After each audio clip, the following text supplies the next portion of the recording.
यहाँ पे जो भी साथी आ रहा है, डॉक्टर चांद राठी से मेरी पुनः प्रार्थना है कि वो मंच जो बाई और मंच बना है वो उस पर जा करके अपना संबोधन दे। आगे आओ डॉक्टर राठी।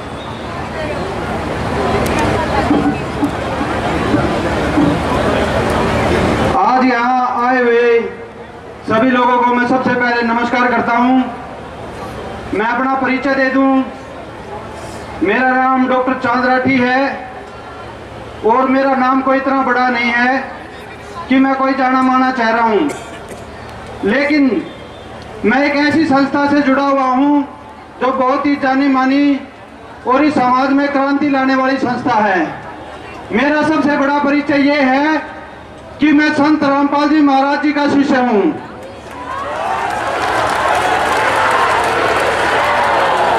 और इस परिचय के बिना मेरी कोई हैसियत नहीं है। आज जो हम यहाँ पर इकट्ठा हुए हैं वो हम कांग्रेस के हाथ को मजबूत करने के लिए आए हुए हैं।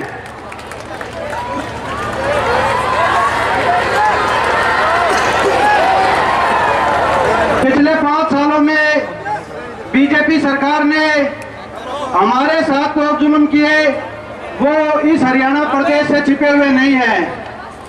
हमारे जुल्मों को छोड़ के इस हरियाणा प्रदेश को भी जलाने का जो कार्य किया गया वो भी किसी से छुपा हुआ नहीं है।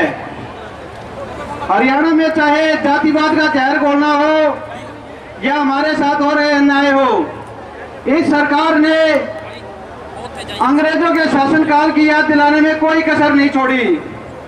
हमारा देश एक लोकतांत्रिक देश है जहां पर जनता के द्वारा जनता तय करती है कि किसकी सरकार बनेगी। लेकिन पिछले 5 सालों में जो बीजेपी सरकार ने इस प्रदेश और देश में जहर घोलने का कार्य किया है, उनके राष्ट्रीय अध्यक्ष का कहना है कि 5 साल के बाद कोई इलेक्शन होंगे ही नहीं। तो ये कैसी खतरनाक सोच की पार्टी है आप सभी जानते हैं। इन्होंने हमारे साथ बरवाड़ा कांड करवाया और हमारे सतगुरुदेव जी पर झूठा देशद्रोह का मुकदमा बनाकर उनके साथ साथ 1000 व्यक्तियों को जेल में डाल दिया। पूरा हरियाणा इस बात को जानता है कि संत रामपाल जी महाराज जी ने क्या क्या सुधार के कार्य किए हैं।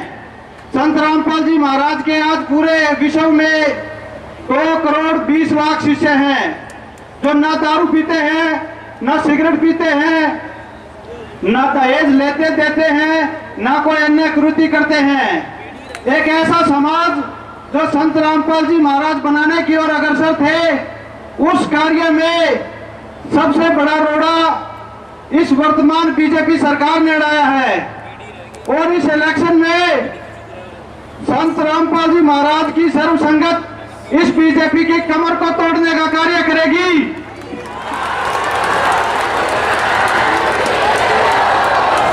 ये हिसार की जनता इस बात की गवाह बनेगी कि एक संत को सताने की सजा इस बीजेपी सरकार को यहां से दी जाएगी। वर्तमान में जो बीजेपी सरकार बैठी है, इसने हम पर 942 आदमियों पर देशद्रोह का झूठा मुकदमा बनाया है और पिछले 5 सालों से हम जेल की सजा काट रहे हैं। आज जो वर्तमान में कांग्रेस पार्टी है, ये एक एजेंडा लेके आए हैं कि अगर कोई भी व्यक्ति जिस पर ये झूठे मुकदमे लगाए गए हैं, इस चीजों से परेशान होकर कांग्रेस ने एजेंडा लिया है कि आगे से देशद्रोह की धारा को खत्म किया जाएगा।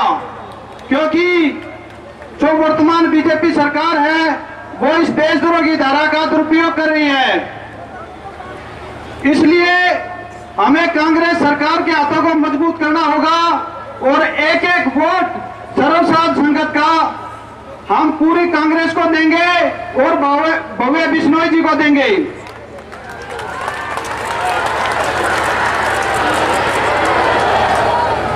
मंच पर बैठे मेरा सभी नेताओं से अनुरोध है कि वो संत जी को इस चीज के लिए बार बार धन्यवाद भेजें कि उन्होंने जेल में होते हुए भी कांग्रेस पार्टी के लिए इतना सोचा है। बंदी छोड़ सतगुरु रामपाल जी महाराज की। जब आज प्रधानमंत्री श्री नरेंद्र मोदी ये कहते हैं कि मैं कांग्रेस मुक्त भारत बना दूंगा, इस सोच को दोस्तों सोचने की जरूरत है। वो कांग्रेस पार्टी को गाली नहीं देते ये कहकर, वो ये बात कहकर उन मतदाताओं का अपमान करते हैं जो कांग्रेस पार्टी को वोट देती है। करोड़ों मतदाता ऐसे हैं जो कांग्रेस पार्टी को वोट देते हैं। तो नरेंद्र मोदी क्या कहना चाहते हैं कि मैं उन मतदाताओं को खत्म कर दूंगा जो कांग्रेस पार्टी को वोट देते हैं। और ये संत समाज ऐसा बिल्कुल नहीं होने देगा। इस लोकतंत्र को बचाने के लिए अगर हमें अपनी जान भी देनी पड़े तो सबसे पहले संत रामपाल जी महाराज के अनुयायी आगे आएंगे।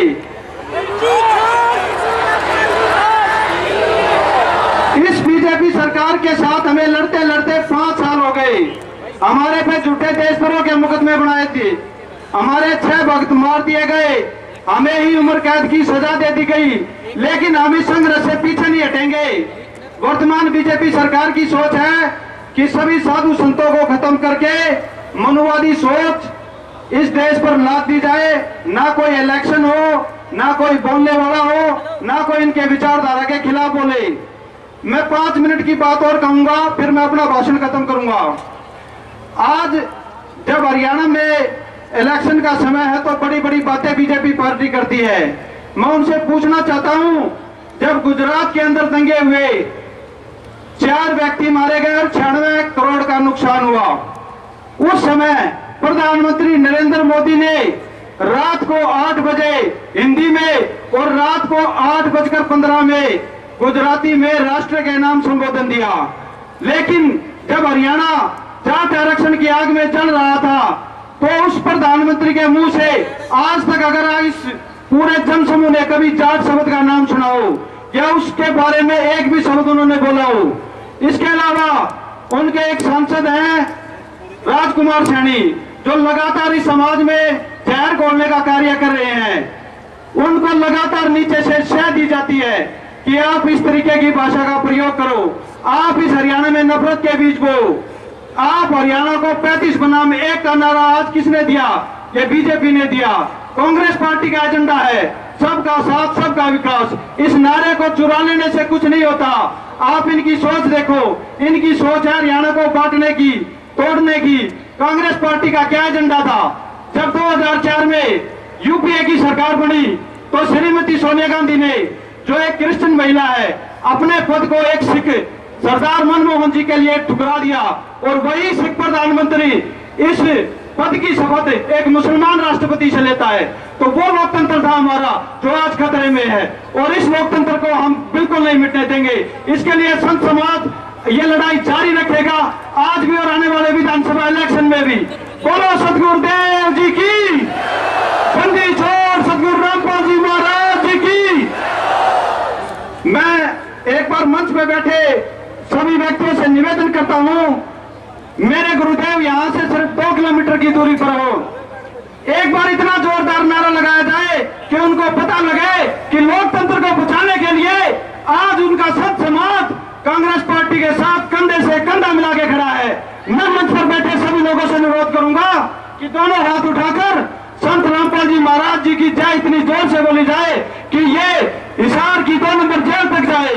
बोलो सतगुरुदेव जी की, बंदी छोड़ सतगुरु रामपाल जी महाराज जी की, बंदी छोड़ सतगुरु रामपाल जी महाराज जी की। यहाँ पर पुलिस प्रशासन के कुछ अधिकारी हमारे भक्तों को रोक रहे हैं और उनका खाना नहीं पहुंचने दे रहे।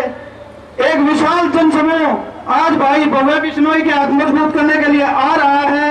हमारी गाड़ियों को टोल नाकों पर रोका जा रहा है। मैं इन भाइयों से हाथ जोड़कर निवेदन करता हूं कि लोकतंत्र को अगर बचाना है तो इस बीजेपी की सोच से बाहर निकलो भाई। हम आप लोगों के ही भाई हैं। एक हरियाणा का व्यक्ति ये बता दे कि संत रामपाल जी महाराज की संगत ने या किसी व्यक्ति ने किसी भाई का निजी 1 रुपए का भी नुकसान किया हो तो इस सोच से बचो और हमारे साथ कंधे से कंधा मिलाकर हमारे साथ हो। हमारे साथ ये बैर विरोध आपका अच्छा नहीं है।